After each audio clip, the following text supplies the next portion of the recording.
よし、いただきましょう。刺身大盛りだよね。2パックいくらとか言って調子に乗ってじゃあ2パック買ってこう買ってきたらね、えらい大盛りになってしまう。今日は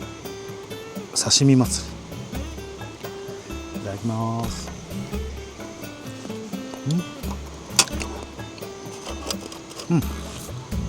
今日もねこのラインナップなんで、刺身と、あとこれはねセブンおつまみなんですけど、なんだっけ、砂ずりポン酢、それだけですね。焼かない、煮らない。じゃあ何のためにこのコンロ出したんだ、ね、バーナー出したんだ、タフマルくんね、枝豆茹でるためだけです。はい。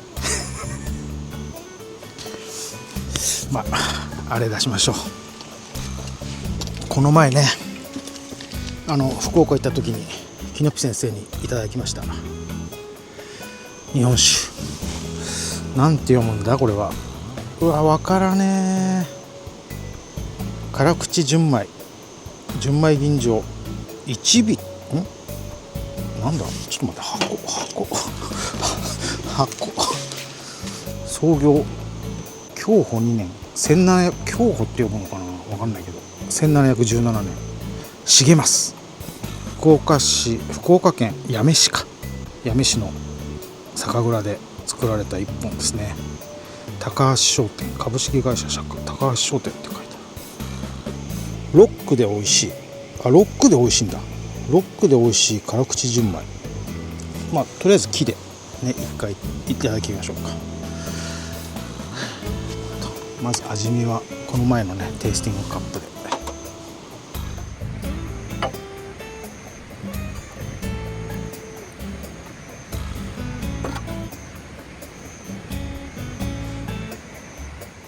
ではきのぴ先生いただきます。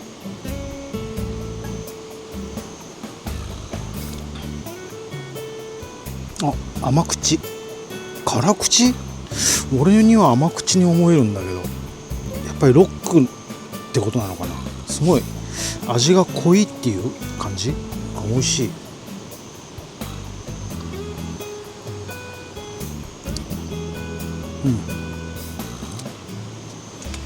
ロックか。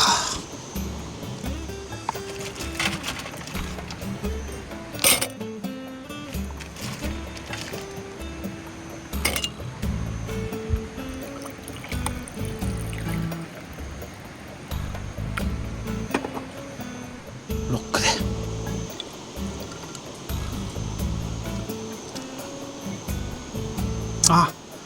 なるほどね。そうそう、木で飲むとね、すげえ味濃いと思ったんだけど、ちょうどよくなる。これはね、お刺身と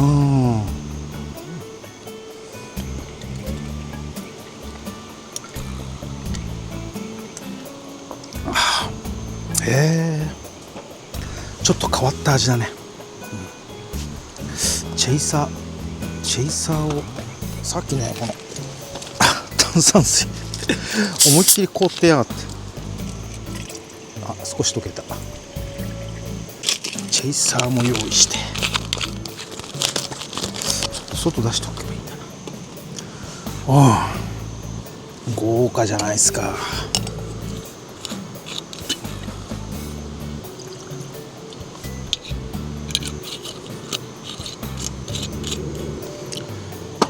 気温の方も23度、ようやく涼しくなってきました。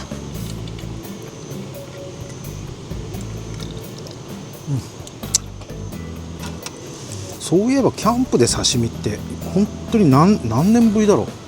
うね。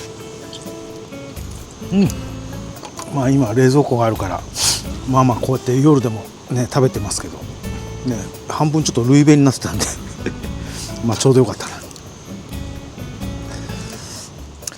さてとお酒も結構やべえな。ちょっとペース落とそう。この重ます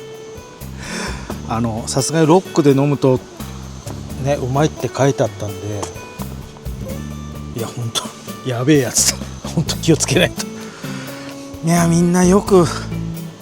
ね、もうどいつもこいつもって感じですけど、みんなよく本当やべえやつを知ってると思いますよ。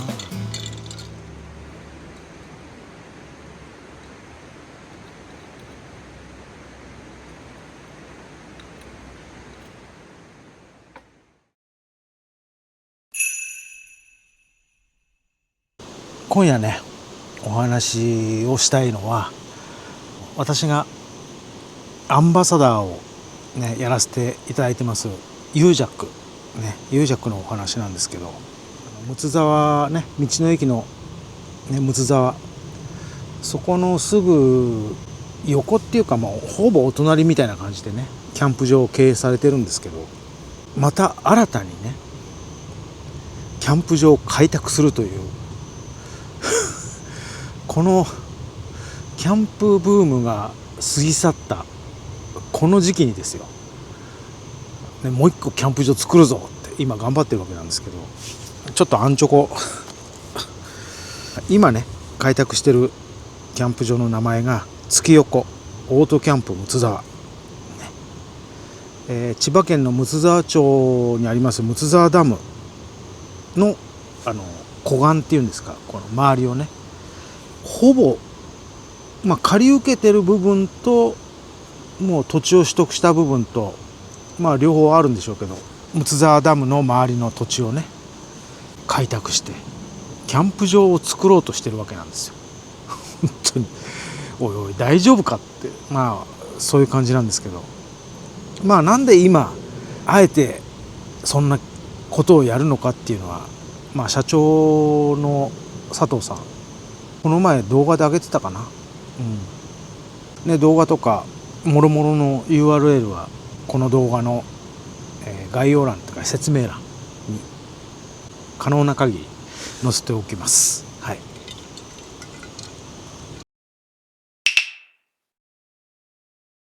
社長に初めて会ったのはオフ会が何年前だったかな、2年前3年前ね、オフ会で初めて会ったんですけど、そのファーストインプレッションっていうんですか、第一印象、なんだろう、ちょっとオタッキーなオタクっぽい、悪く言うとなんか理屈倒れな人だなみたいなっていうのが正直な感想なんですよ。もうすごく悪い言い方になっちゃうんでね、申し訳ないですが、それがこう率直な私のファーストインプレッション、ところが動画を見たり、次2回目会った時とか思ったんですけど、ちょっと違うなと、表向きオタッキーな感じの社長ではあるんですが、実は中身がねかなりトップっぽい、結構トップっぽい人だと思う、ちょっとお酒の入った席で好きなことを言っちゃってますけど申し訳ないですけどね、本当トップっぽい人ですよ。トップっぽい人がそういう知識とか理屈をねかなりもうがっつりもう入れてるわけですよ。そんな社長がねキャンプ場を開拓するぞと今やってるわけなんですが、先に言っておきましょうか。そのキャンプ場開拓については、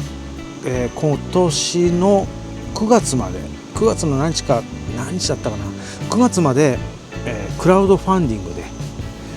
支援をね受け付けてると、支援してくださいということで、いろいろリターンがあるんですけど、それをやってるんで、その、URL も当然載っけときますけど、私も、微力ながらちょっと支援させていただきまして、なかなかにね壮大な計画ですよ。本当にできるんか、私はそういうね、キャンプ場経営だの、キャンプ場作るだのってもう全然わかんないんですから、にしてもですよ、おいおい本当かよっていう、そういうレベルですね本当、なんで、私も支援しようかなって思ったっていう話ですよまあ言ったらそんな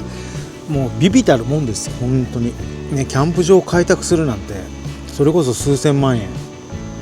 ね、1000万単位で済めば済まないかもしれないよね。全然わかんないですけど、まあそういうレベルの話ですよね。いや私の支援なんてもう本当もう微々たるもんなんですけど、まあなんでねそれをやろうかなと思ったのは、そのゴールを見てみたい、ね、ゴールを見たいって思ったんですよ、支援 しなくてもねそのキャンプ場がどうなったかっていうのは分かる話なんですけど、でましてや、ね、アンバサダーになってるからといって、支援しなきゃいけないっていう制約もないですから、はいね、そんなのはないんで。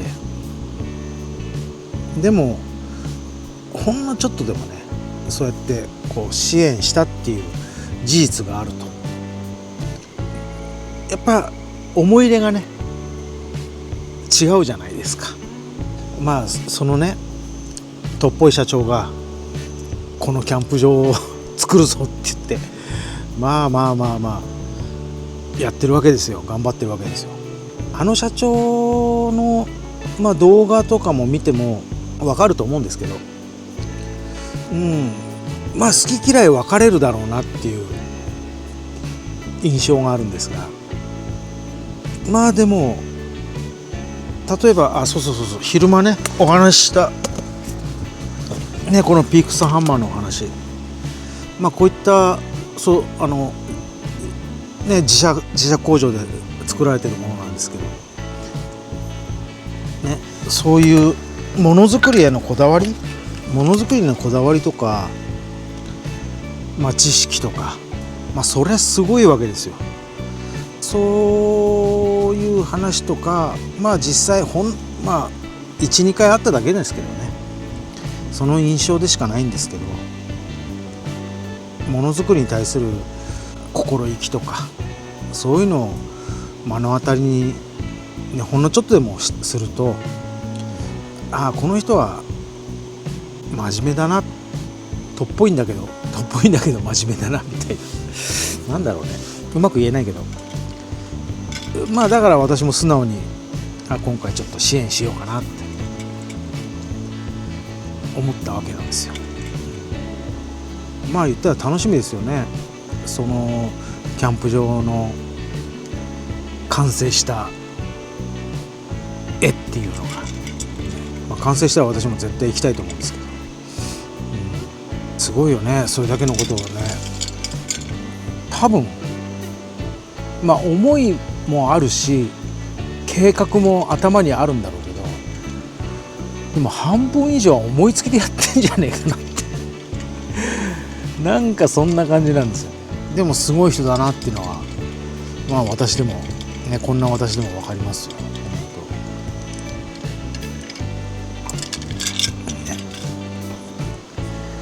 そんな社長が作る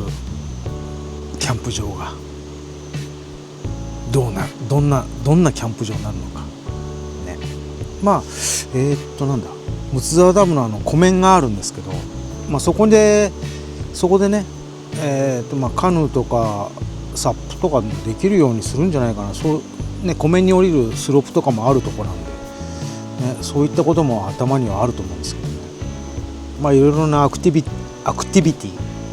ちょっと口が回らなくなってきましたけど、アクティビティもキャンプしながらできる、そういうキャンプ場になるんじゃないかなと。広いですよね。何サイトぐらい、最終的には最初のオープンの時に全部が全部できるわけじゃないですけど、もう最終的には200-300サイトのサイトを作れるような広さがあるっていうね、この前言ってたんで、そうなるとすごいですよね。本当ちゃんとそれだけのサイトを管理できるのかみたいな私は素人目線でいくとね、そんな風にも思いますけど、でもやっちゃうんでしょうね、あの社長はね。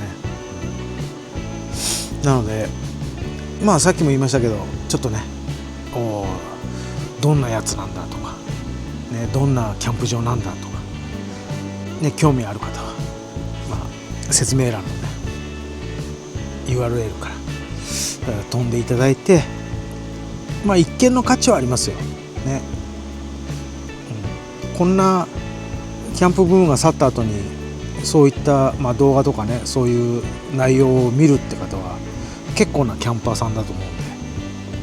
人それぞれ、ね、好みはありますけど、まあ、金銭に触れる方もいるんじゃないかなと、ね、でそういうビビッとくるものがあった人は、まあ、少額から一番安い支援で2000円からか、ね、ありますんで9月までねやってますんで、クラウドファンディング、よしじゃあ俺も一口乗ってやるか思った方はぜひ、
おはようございます。南です。6月26日木曜日朝の6時です。いや昨日夜朝方だと思うんだよな。なんかねガシャッと音がしたと思ったんですよ。まあそれでもボケボケしてたんでそのまま寝てたら朝起きてですね、この跳ね上げが落ちてた。いや甘かったですね。まあこう傾斜をつけてね水を逃がすようにはしてたんですけど、夜中結構な雨降ったんですよ。ただね寝るまではほとんど雨降らなかったんで、まあこんなもんだろうでやったんですけどね、だいぶ傾斜つけたつもりではいたんですが甘かったですね。ちょっと水が溜まったんだと思います。でまあ重さでこのポールがねこう滑ったかなんかでこうバサンと落ちて、まあ私が座ってるところよりも後ろの方はね、全然被害がなかったんですけど綺麗に落ちてくれたんで、ただこのテーブル周りのものはもう水浸しで、被害としてはですね、この温度計が多分お亡くなりになったと思います。なんとなくね朝起きてあーっと思ってちょっとボタンいじったら少し液晶が映ったんで、まあ慌ててですけどすぐ電池抜いてね、まあこれは 2,3 日放置して、再度電池入れたらもしかしたら復活するかもしれないというね、そんな感じです。まああとは大したことない、ただ濡れただけなんでね、今拭き上げてたんですけど、なかなかサプライズな朝を迎えたわけなんですが、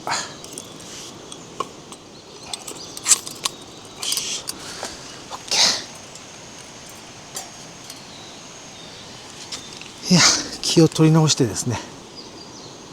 まあ気を取り直すも何もないんだけどコーヒータイムといきましょう。お湯沸かしてね。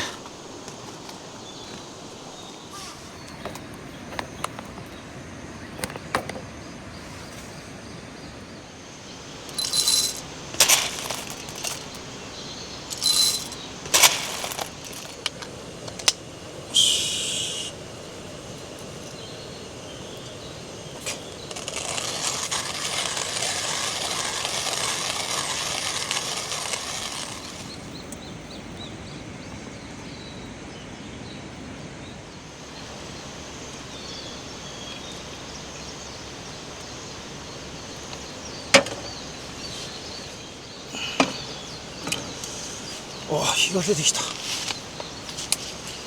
ではおはようございます。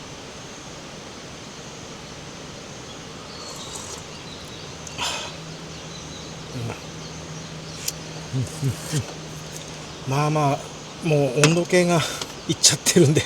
何度か分かんないですけど、まあどう考えても27、8度はあるんじゃないかなってちょっとむわっとした感じなんですけど、体感27、8度ですかね。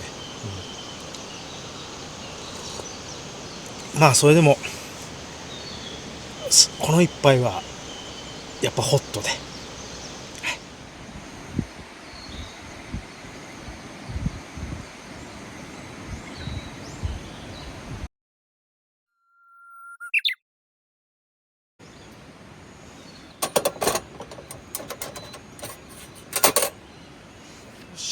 朝飯なんですけど、今日はカレー持ってきました。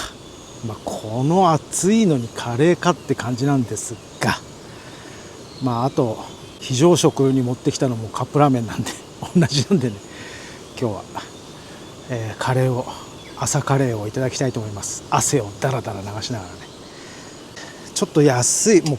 すんげえ安いのを買ったんですけど、この飯盒初めて水蒸気炊飯に挑戦したいと思います。水蒸気でね炊くんで、失敗はないと思うんですけど、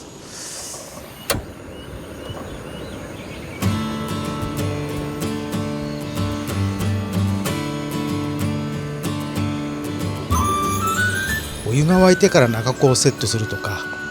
最初からセットするとか、細かいところでいろいろやり方はあるようですが、今回は最初からセットして沸騰したら火を弱くして20分ほど炊く方法でやってみました。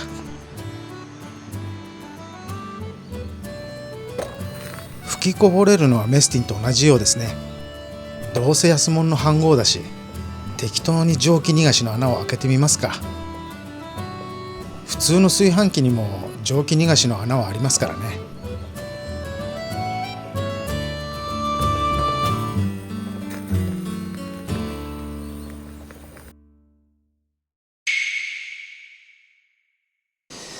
さあどうですかね。これがね、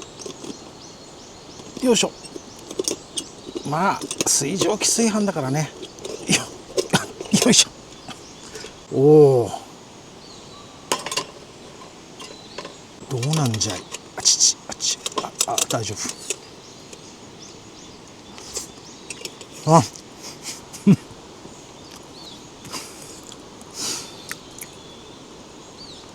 いやこれ覚えちゃったらずっとこれやってるかも。問題、この中子どうやって、このハンドルだけ欲しいよね。よいしょ、おね、中のルーが袋が破れてたりしなきゃいいんだけどね。袋が破れて極薄スープカレーになってなきゃいいんですが、大丈夫じゃんだけど、次の問題があるんですよ。次の問題がっていうかね、なんちゅうか、これほんとハンドルだけ欲しいな。これをさすがに1合炊いちゃったんで、上に持ってけばいいか。もうどうしようだよ本当に。手袋すりゃいいんだろうけど、こうやって上に持ってけばいいんじゃん。洗い物出したくない人。いや、うまい。よいしょ。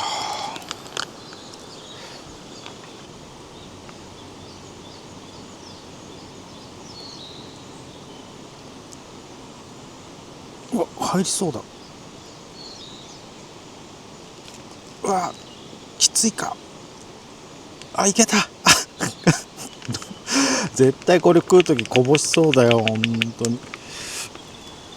これはちょっと食べるの最初こっちをすくってこっちでいただきます。安定の美味しさ。最初ちょっとずつしか食えねえ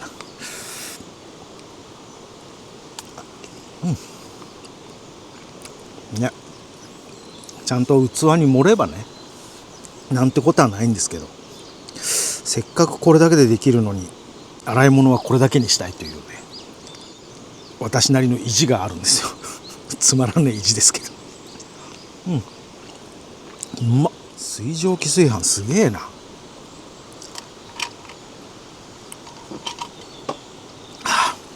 まあ特に変わらなければね、いつも通りね、アルコールストーブでメスティンでね炊いてでいいやって思うかもしれないんだけど、明らかにこっちの方が上手に炊けてる。しかも焦げ付きは絶対しないっていうね。いや、びっくりしたよ。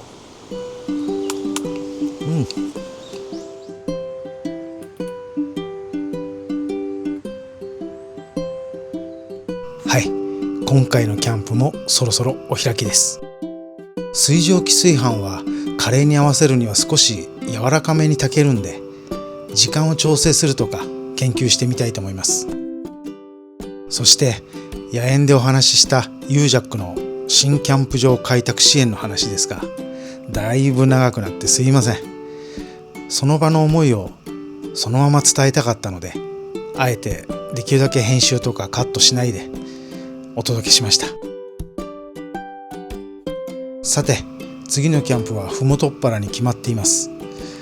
久しぶりに美穂様のデュオというより、そのお友達も加えたソログルって感じになると思います。一体どんなキャンプになるのか楽しみです。今回もご視聴ありがとうございました。また